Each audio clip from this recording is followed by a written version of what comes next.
The vaquita is a small, critically endangered porpoise that wasn't discovered until the 1950s. With an estimated less than 10 animals left in the wild and none in captivity, the vaquita is the most endangered marine mammal in the world.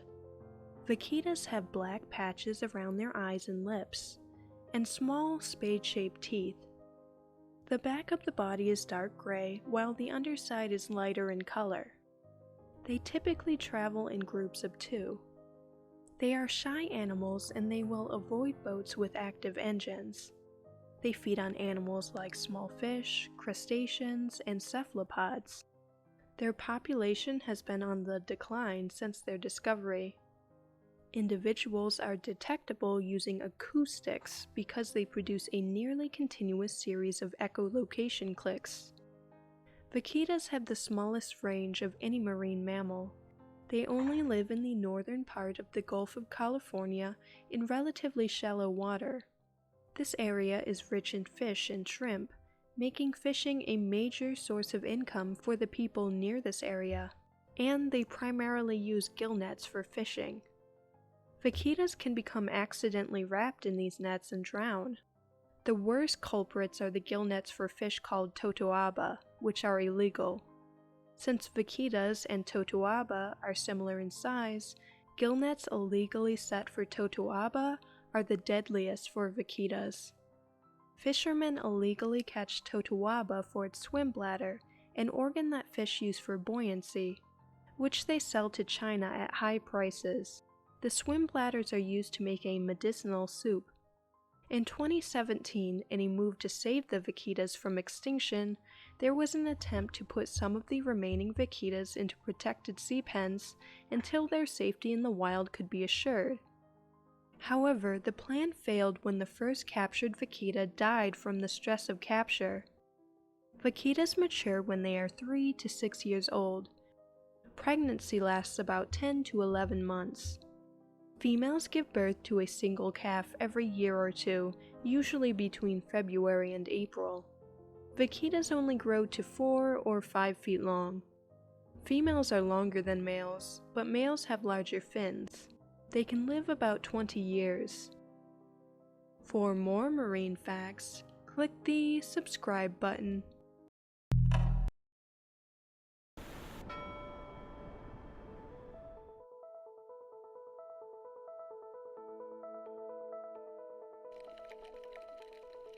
In the nearshore waters of the island of Hawaii, scientist Alexander Gauss carries out a night capture of a hawksbill sea turtle.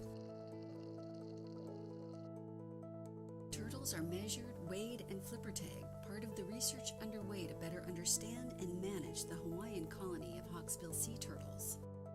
One important aspect of our research is conducting in-water monitoring at foraging sites, so where turtles feed. If we're lucky enough to find the same turtles again, over time what we can do is we can understand things like how much do turtles grow over a certain period of time? How long do they actually remain in a particular habitat? And this information then tells us the appropriate management strategies that we should take to ensure viability of the species into the future. Global populations have declined by an estimated 90% over the last 100 years, having a major impact on the ability of hawksbills to fulfill their ecological roles. As they're the only species of sea turtles that eat sponges, they help ensure sponges don't overtake the reef. The main Hawaiian Islands host the largest and only consistent nesting colony in the U.S. Pacific, but still only receive about 14 nesting females each year. The need to focus research on this population is critical. Satellite devices are attached to track turtle movement. When the turtle comes to the surface to breathe, the transmitter sends a signal to orbiting satellites, and this sends a location point down to the scientists who can then connect the dots and get a track of the turtle's movements. We've tagged a total of 16 adult female hawksbill turtles. Results from satellite telemetry have shown us that after nesting, the adult female hawksbills, they might migrate from one island to the other or remain on the same island, but they almost never leave the island chain of Hawaii. And this really contrasts sharply with some of the migratory behavior exhibited by the species in other parts of the world, and really presents us with some unique conservation and management opportunities so we can protect the entire life cycle and both foraging and nesting sites for the species. We're also trying to learn about the genetics of hawksbill turtles around the Hawaiian Islands. We take a skin sample for genetic analysis, which can give us insights into things like which nesting colonies are contributing the most to the different foraging grounds, how long have the different nesting colonies been separated, and how different genetically are they. And we can even gain insights into things like how many males are in the population. Using a genetic database, NOAA scientists are able to identify hawksbills that don't originate from any of the known beaches in Hawaii, providing clues that there are nesting sites that are unaccounted for. So there are a number of beaches around the Hawaiian Islands that simply haven't been investigated today because they're isolated or really hard to get to, or both. We're looking to implement innovative tools such as drones, so drones can access these areas much more easily and in a fraction of the time. Until we inventory these beaches, we can't know their importance for the population. How many hawksbills do they support? What threats exist? These are the types of things that once we know, then we can get a better assessment of the Hawaiian hawksbill population. Fortunately, there are several organizations here on Hawaii that have been protecting nests and ensuring hatchlings make it to the sea safely for decades. And this really gives us optimism and hope that the population will rebound in the near future. Hawksbill nests are often destroyed by non-native predators such as mongoose, rats, and feral cats. Conservation efforts to protect nests and hatchlings are essential and are carried out by many partners.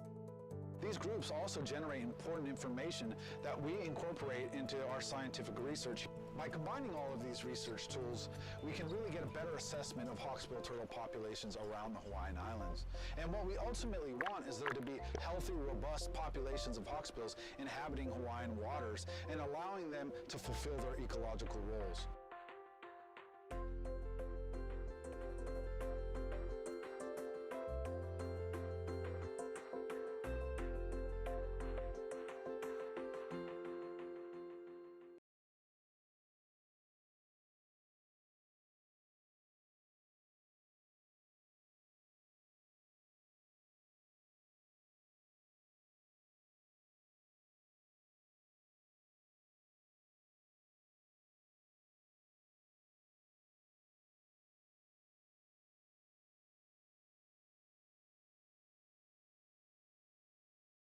Let it shine.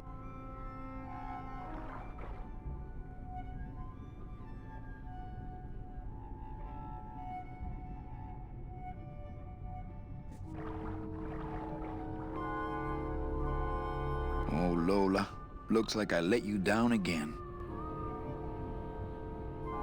Oh, I think her days of use are over. According to our map, I think that's the Pearl. You all right? I'm a spirit, not... Hang in there, Mano.